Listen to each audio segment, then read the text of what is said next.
That single shipyard has more shipbuilding capacity than the entire U.S. naval shipbuilding industry. You can see the deep green hull and you can see the evergreen written right there. Its shipbuilding empire has grown in lockstep as its economy has been able to grow and expand. We're talking about over $100 billion being injected into the shipbuilding industry. What's happening on this particular island near Shanghai is quite significant. A massive factory boom is underway. This place has become the epicenter of a burgeoning shipbuilding empire. Around 20 years ago, the island was relatively quiet, but now it's dominated by shipbuilding. One shipyard there can build more ships than the entire US Navy combined. To put this into perspective, in 2023, over half of all the large ships built globally were made in China, while the US produced less than 1%. Matthew Funiol, a maritime researcher in Washington, D.C., highlights the strategic importance of China's shipbuilding. Their shipyards are massive, efficient, and cost-effective, producing large quantities of ships. In contrast, San Diego's NASCO shipyard, where thousands of workers build ships daily, is part of a U.S. Navy with a record shipbuilding budget of $32 billion in 2023. Despite this investment, America's shipbuilding industry is waning.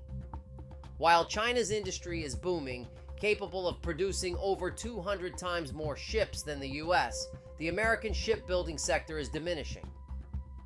Matthew Funiol, a senior fellow at the Center for Strategic and International Studies in Washington, D.C., analyzes how China has achieved this growth. The visible green hulls with evergreen emblazoned on them symbolize China's shipbuilding success. Fueled by a rapidly expanding economy and over $100 billion invested in shipbuilding, China now boasts the largest navy in the world. In 2023, the U.S. Department of Defense reported that China had approximately 370 warships, 78 more than the U.S. By 2030, China aims to have 435 ships, while the U.S. may maintain or even reduce its current number.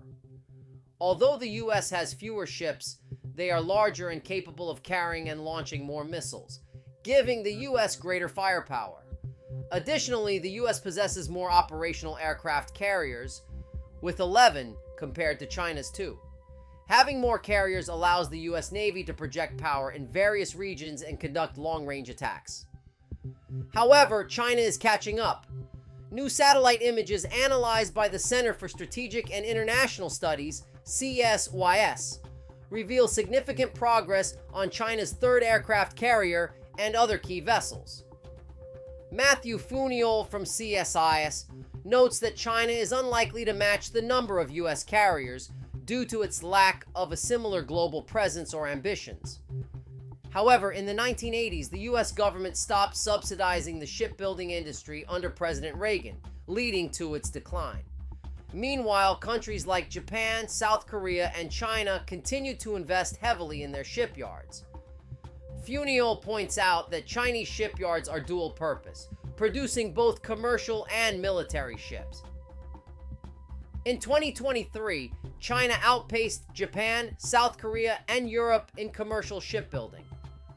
In contrast, the U.S. primarily builds ships for the Navy, which remains the main customer for most American shipyards. Since there aren't many commercial ships being made in the U.S., shipyards, workers, and suppliers heavily rely on the Navy for business.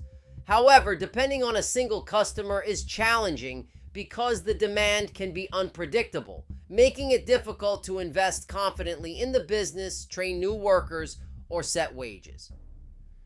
A Navy spokesperson stated that they are collaborating closely with companies to ensure rapid and large-scale shipbuilding to maintain military strength. Despite this, some U.S. shipyards face issues with overwhelming orders, insufficient suppliers, and rising costs. For example, Philly Shipyard in Pennsylvania struggled financially in 2023, losing over $67 million despite having over $1.7 billion in orders. In contrast, China secures billion-dollar deals to build both warships and commercial vessels like container ships, oil tankers, and bulk carriers for international companies, One of the largest commercial shipbuilders globally, the government-owned China State Shipbuilding Corporation, CSSC, manages numerous smaller companies. This allows shipyards to receive orders for warships alongside commercial orders. For instance, in the previous year, the French shipping company CMA-CGM signed a $3 billion deal with CSSC for 16 container ships. And Taiwanese company Evergreen Marine also contracts with CSSC. At Jiangyin Shipyard, the blend of commercial and military shipbuilding is evident, with regular cargo ships being constructed alongside warships for China's Navy. This resource combination is crucial for China to build large ships quickly. China's proficiency in shipbuilding demonstrates its growing maritime prowess, which is a significant advantage, especially in prolonged conflicts such as one over Taiwan. Experts suggest that China's shipyards would greatly support its military by quickly producing new ships and repairing damaged ones. In contrast, the US might struggle to accelerate shipbuilding during wartime, making it difficult to replace lost ships swiftly if only a few are produced each year. Now, if you like this video, check out this next video right here.